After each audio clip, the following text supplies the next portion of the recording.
ओम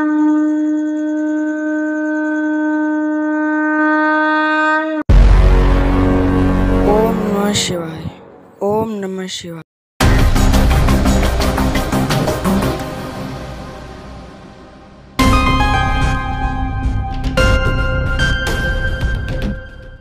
मीरा में प्रकट हो गया, हमारे ऋषियों मुनियों में प्रकट हो गया, संतों में प्रकट हो गया और अवतारों में प्रकट हो गया। सब घट मोरा साइयाँ, खाली घटना खोए, जिसमें प्रकट हो गया वही परमात्मा को प्राप्त हुआ, वही शिव को प्राप्त हुआ। यहाँ पर शिव और शंकर की बात की जाती है, तो हमारे सनातन धर्म में शिव और शंकर में एक माइन्यूट सा भेद है। शिव वह परम सत्ता जो सारे संसार को समाहित किए हुए है, जो सारे संसार को धारण किए हुए है, उस सत्ता से बाहर कुछ भी नहीं है, वह शिव है। वह शिव और शंकर है, शिव का बेटा शंकर, शिव का प्रतिनिधि शंकर, जिसकी शक्तियाँ अपरंपार है, जो इस जगत के लिए हमारी संस्कृति के हिसाब से, हमारी सनातन संस्कृति के हिसाब से प्रलय का, संहार का देवता है।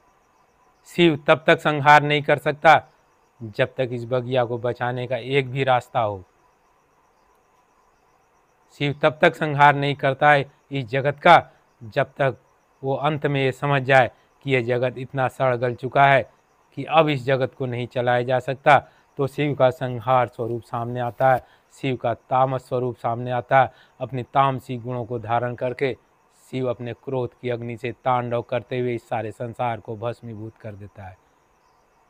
अब तुम न सोचना कि पृथ्वी से संसार को भस्मीभूत कर दिया तो परमात्मा की सत्ता में कोई असर पड़ा, क्योंकि तुम्हारे जैसी सत्ता, तुम्हारे जैसे बगिया उसके लाखों करोड़ों अनगिनत है, जिसको तुम गिन नहीं सकते। लेकिन तुम्हारे लिए समस्या है कि तुम यदि भस्मीभूत यहाँ पर होते हो तो तुम इस जगत की सीमा को, इस पृथ्वी की बाउंड्री को छोड़कर, इसके एटमॉस्फेयर को छोड़कर नहीं जा सकते और अपने तमाम लोकों ब्रह्मांडों की यात्रा और इस जगत में रहते हुए अच्छे से शांतिपूर्वक जीकर उस यात्रा, उस जगत की यात्रा, उस तमाम अन्य लोकों की यात्रा के लिए जो प्लेटफार्म तुम तैयार कर सकते थे, जो कर्म द्वारा तुम पहुंच सकते थे, वह कर्म करने का रास्ता तुम खुद छोड़ दोगे और तुम्हारी आने वाली पीढ़ियां तो उस रास्ते को पा ही नहीं सकती, क्योंकि शायद इस शरीर को धारण करने लायक तुम इस बगिया को रहने ही नहीं दो।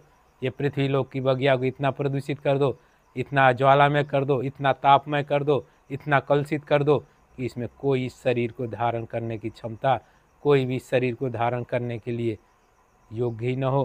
क्योंकि यह शरीर, पंचभूतों से निर्मित शरीर, एक फिक्स टेम्परेचर पर, फिक्स वातावरण में, वायुमंडल में ऑक्सीजन के होने पर, ताप और सर्दी का एक समन्वय होने पर ये पंचभूतों से यह निर्मित शरीर उसमें रह सकती है।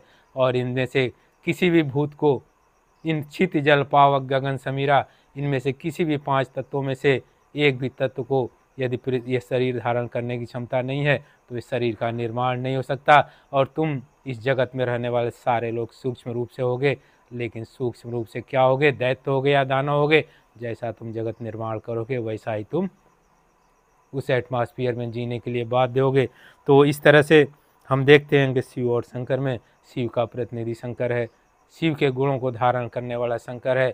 लेकिन शंकर का एक विशेष गुण है, शिव का कोई गुण नहीं है। लेकिन शंकर जब तपस्या करता है, जब घोरता में लीन है, जब वो अघोर है, जब वो अघोरेश्वर है, तब वो सरल है, वह ईश्वर है, वह ध्यान में है, वह शिव के रूप में है। लेकिन जब वह संहार करने की स्थिति में आता है, तांडव करने की स्थिति में आता है, तो सारे संसार का विध्वंस करता है और वह तामस रूप में है, तांडव रूप, तामसी क्रोध का रूप है। और उस क्रोध की ज्वाला में ये सारा संसार भस्मीभूत हो जाता है। कहा जाता है कि किसी बाग में 4 बच्चे हों किसी पिता के, और बच्चे बार बार बाघ को नोच रहे हो, बिगाड़ रहे हो, बच्चा कभी शिव को क्रोध आ जाता है, बाप को क्रोध आता है, वो बाघ में को ही नष्ट भ्रष्ट कर देता है। और मैंने एक कहानी पढ़ी थी, एक नेताजी थे, सूखा राहत मिल देती थी गवर्नमेंट, और उस समय भी पिछले साल भी दी थी। नेताजी सोचे कि हम तो अपने शोर से सूखा राहत ले लेंगे सरकार से, गन्ने की फसल खेत में तैयार थी, सबकी फसल कट कट कर मिल में जा रही थी। नेताजी दौड़ लगा रहे थे कि हमारी तो फसल हुई नहीं, सूखा राहत से पैसा ले लूँ सरकार का, बाद में देखते हैं। वो चक्कर लगा रहे थे। उसका वृद्ध बाप अपने अड़ोसी पड़ोसी किसानों को देख रहा है कि अपने गन्ने को जो भी है मिल में जा करके दे रहे हैं और उससे अपना पैसे ले ले रहे हैं। बाप रोज़ कूटते रहता था, रोज़ कूटते रहता, नालायक बेटा तुम क्यों नहीं काट रहे हो। नवंबर बीत गया, दिसंबर बीत गया, जनवरी बीत गया, फरवरी बीत गया, मार्च में आ गया, मिल बंद होने की स्थिति हो गई। और बाप बेटा करा, बाप अब जल्दी सूखा राहत वाला पैसा मिल जाता है, मैंने दिखा दिया है कि गन्ना ही नहीं पैदा हुआ सूखा के कारण।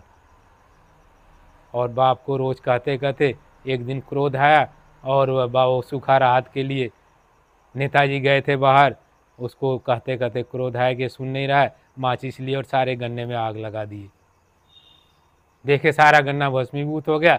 बाप शांति से आठे बैठ गया, लो तुम्हें सूखा राहत दिलवा दिया।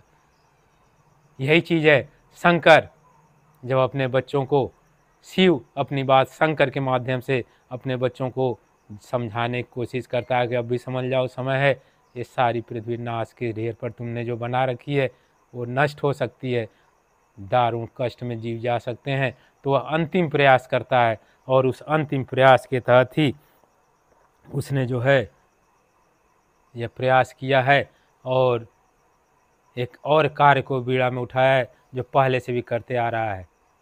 हमारी एक ब्रह्मा कुमारी नाम की यूँ एक धार्मिक संस्था चलती है वर्ल्ड में, इसमें इसका मेन केंद्र इंडिया है, माउंट आबू उसका केंद्र है। वो तो एक ही बात को करते हैं कि परमाणु बमों के प्रहार से सारी संसार का नाश हो जाएगा, सारा संसार नष्ट हो जाएगा परमाणु बमों के प्रहार से, आज नहीं तो कल, कल नहीं तो परसों, परसों नहीं तो वर्षों, लेकिन नष्ट हो जाएगा। वो यही फिगर दे रहे हैं। शिव अपने पुत्र शंकर से यह फिगर दे रहा है, नष्ट होने से बचाना है और ये अंतिम प्रयास करना है। ब्रह्मा कुमारी मिसगाइड कर दिया वहाँ पर, जो ब्रह्मा कुमार से जुड़े हैं वो तो बच जाएंगे, लेकिन जो ब्रह्मा कुमार से नहीं जुड़े हुए हैं वो सब भस्मीभूत होकर नष्ट हो जाएंगे। लेकिन यदि सारे जगत में परमाणु ब्रह्मों का प्रहार होता है, सारा जगत यदि नष्ट होता है, तो क्या ब्रह्मा कुमारी और क्या ब्रह्मा कुमारी नहीं, दोनों में कोई भेद नहीं होगा। और ये प्लेटफार्म, नया प्लेटफार्म का जो निर्माण होगा वो भी होगा करौली शंकर महादेव की शंकर सेना। शंकर सेना के गठन का उद्देश्य, शंकर सेना के कार्य, शंकर सेना के दायित्व सोचने की है। कहते हैं कि सरकार अपने हाथ पांव के द्वारा कार्य को करती है। अब बोलो, अगर सरकार की मशीनरी ना हो, सरकार के ऑफिसर ना हो, सरकार के ऑफिसेज ना हो, सरकार के न्यायालय ना हो, तो क्या सरकार कोई काम कर सकती है? सरकार की पुलिस ना हो तो सरकार कोई काम कर सकती है? सरकार नाम का चीज़ का अस्तित्व ही समाप्त हो जाएगा। इसी तरह से वह शिव परमात्मा, जिसका प्रतिनिधि शंकर अपनी शंकर सेना के माध्यम से इस संसार को बचाने का अंतिम प्रयास कर रहा है। अगर वह अंतिम प्रयास भी फेल होता है तो शंकर का तांडव रूप आएगा और इस संसार को भस्मीभूत कर देगा, और ये भस्मीभूत संसार फिर उसी सत्ता में लय हो जाएगी। वह सत्ता में, वह शिव की सत्ता में, शिव से बाहर कोई नहीं, शिव की सत्ता से बाहर कोई नहीं। वह दैत्य को भी धारण करता है तो दानव को भी धारण करता है, वह देवता को भी धारण करता है तो राक्षस को भी धारण करता है, वह अंधकार को धारण करता है तो प्रकाश को भी धारण करता है। उसकी धारणा से कोई अलग नहीं है, ये सनातन संस्कृति बताती है। लेकिन उसकी धारणा में जो जिस बिंदु पर है उसी बिंदु पर कष्ट को सहता है, लेकिन उसके सुख दुख में वह रजोगुण, तमोगुण और सतोगुण से बाहर से वह शिव को न तो कोई कष्ट होता है न तो कोई खुशी होती है, क्योंकि कष्ट जहाँ होगा वहाँ खुशी होगी, जहाँ दुख होगा वहाँ सुख होगा। और सारे संसार के दुखों और सुखों को मिला दिया जाए तो परिणाम क्या होगा? सारे संसार के दुखों और सुखों को मिला दिया जाए तो परिणाम क्या होगा? जीरो होगा। तो वह शिव सत्ता जो अपने टहनियों पर सारे संसार को धारण करती है, उस पर दुखी और सुखी दोनों तरह के लोग हैं, और सुख और दुख को मिला दिया जाए तो जीरो होती है। तो वह शिव सत्ता न तो दुखी है न तो सुखी है। कहते हैं कि वह रजोगुण को भी धारण कर नहीं करती शिव सत्ता, तमोगुण को भी धारण नहीं करती और सतोगुण को भी धारण नहीं कर सकती। वीडियो देखने के लिए धन्यवाद। अगर वीडियो में कुछ भी सकारात्मक पॉजिटिव दिखा हो तो आप मानव समुदाय के हित में लाइक करें, शेयर करें और चैनल को सब्सक्राइब करना ना भूलें।